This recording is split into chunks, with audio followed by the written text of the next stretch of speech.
Hello everyone. In this video, I'll teach you about the use of certain prepositions before certain nouns or noun phrases. तो English बोलते वक्त हम कुछ मखसूस prepositions का इस्तेमाल कुछ ख़ास किस्म के nouns और noun phrases से पहले करते हैं. तो वो कौन से prepositions हैं और वो कौन से नाउन्स और नाउन फ्रेजेस हैं जिनसे पहले हम कुछ ख़ास प्रपोजिशंस का इस्तेमाल करते हैं. तो आज की वीडियो में हम यही सब कुछ जानने की कोशिश करेंगे. तो वो ख़ास प्रपोजिशंस और ख़ास किस्म के नाउन्स और नाउन फ्रेजेस यहाँ मैंने आपके लिए वाइट बोर्ड्स पर लिखे हुए हैं ताकि आप इनको अंडरस्टैंड कर सकें. तो जो पहली कैटेगरी है हमारे पास, वहाँ पर हम देखते हैं तो हमारे सामने हॉलीडे एक नाउन आता है, बिजनेस नाउन आता है, अ जर्नी एक फ्रेज है, अ ट्रिप और अ टूर. ये तीन फ्रेजेस और ये दो नाउन ये मिलते हैं. तो इनसे पहले हमने कुछ ख़ास प्रपोजिशंस का इस्तेमाल करना होता है. तो याद रखें, हम हॉलीडे से पहले प्रपोजिशन ऑन का इस्तेमाल करते हैं. तो हम कहते हैं ऑन हॉलीडे. इसका हम सेंटेंस इस तरह से बना सकते हैं, I M on holiday. Next आगे हमारे पास बिजनेस है. तो बिजनेस से पहले भी हम ऑन का इस्तेमाल करते हैं. तो हम कह सकते हैं I am travelling on business. ये जो फ्रेज अ जर्नी है तो इसके लिए भी हम ऑन का इस्तेमाल करते हैं. इसी तरह से अ ट्रिप के लिए भी ऑन का इस्तेमाल करेंगे और अ टूर के लिए भी ऑन का इस्तेमाल करेंगे. अब हम इनको सेंटेंसेस के ज़रिए अंडरस्टैंड करने की कोशिश करते हैं. तो हम कह सकते हैं I M on a journey. इस तरह से हम कह सकते हैं I M on a trip today. इस तरह से हम कह सकते हैं I M on a coach tour of मरी. आगे बढ़ते हैं तो ये नेक्स्ट कैटेगरी आती है. तो इसके अंदर हम देखते हैं ये वर्ड्स जो नाउन की शक्ल में है, कैश, चेक, क्रेडिट कार्ड. तो यहां पर आप याद रखें ये एक फ्रेज है क्रेडिट कार्ड. तो यहां कैश के लिए हम जब प्रपोजिशन का इस्तेमाल करेंगे तो हम इन कैश जो है वो बोलेंगे. चेक के लिए हम बाय चेक बोलेंगे और क्रेडिट कार्ड के लिए भी हम इस फ्रेज से पहले हम बाय का इस्तेमाल करेंगे. तो हम यहाँ पर इसके लिए एक सेंटेंस बना लेते हैं कैश के लिए, I will receive all money in cash. इस तरह से हम चेक के जरिए अगर किसी को पेमेंट करना चाहें तो हम कह सकते हैं कि I will pay you all money by cheque. और इस तरह से हम क्रेडिट कार्ड जो फ्रेज है इसके लिए, ये एक नाउन फ्रेज है क्रेडिट कार्ड, तो हम इसके लिए एक अगर प्रपोजिशन का इस्तेमाल करेंगे तो वो भी बाय होगा. तो हम कह सकते हैं कैन आई पे बाय क्रेडिट कार्ड. तो इस तरह से हम आगे बढ़ते हैं. तो ये कैटेगरी आती है. तो यहां पर हम कुछ लिखने के हवाले से जब बात करें, राइटिंग के अंदर पेन के साथ बायरो, ये बॉल पॉइंट की ही एक किस्म है, और इंक, और इस तरह से हम पेंसिल का भी जिक्र कर सकते हैं.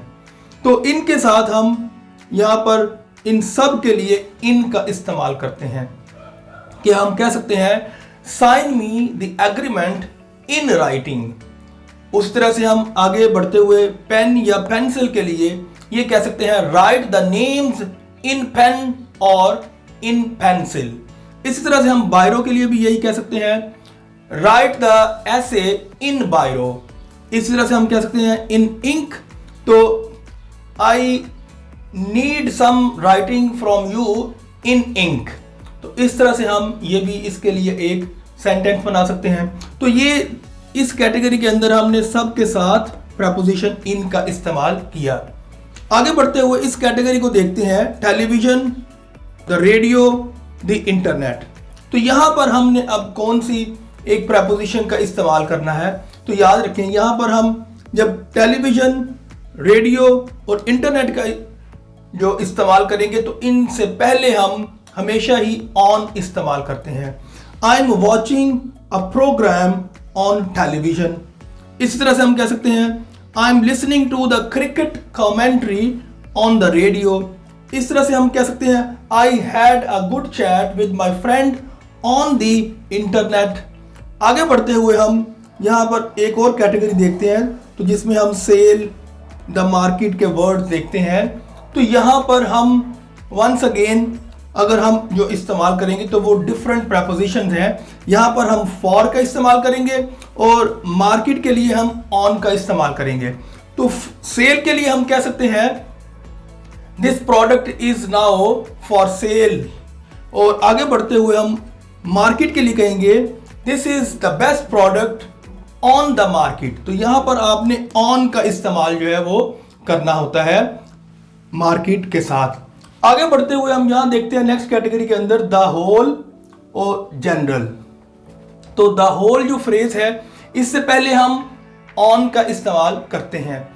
मसलन हम एक सेंटेंस बना सकते हैं on the whole it is a good idea, और आगे जब हम जनरल का वर्ड देखते हैं तो इससे पहले हम इन जनरल यानी कि इन का इस्तेमाल हम करते हैं। तो इसको हम इन जनरल के तौर पर इस्तेमाल करते हैं। तो हम कह सकते हैं people in general dislike politics.